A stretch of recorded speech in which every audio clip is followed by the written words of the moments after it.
Hi guys, kumusta na kayo dyan and welcome to my vlog. Tingnan nyo guys yung aming apricot fireball. Namumulaklak na guys. Ayan pa, ang daming buds guys oh.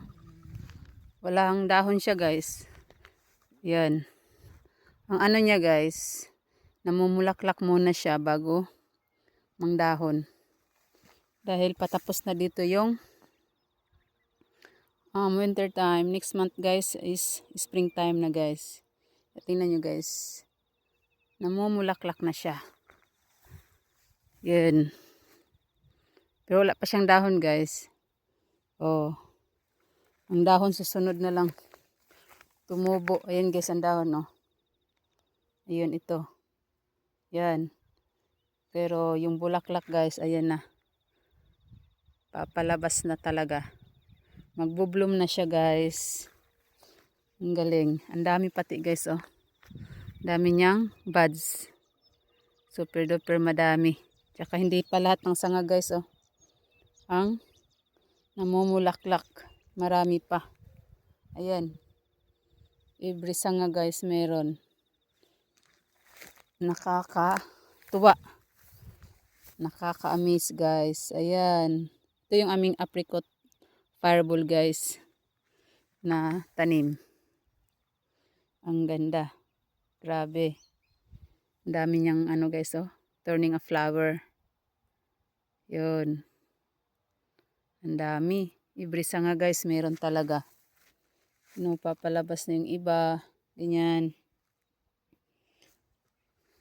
Sana magiging successful guys para makatikim naman tayo. Makakain tayo, makaharvest ng bunga na medyo madami-dami ba. Dahil last year guys, 2 lang yung na-harvest namin.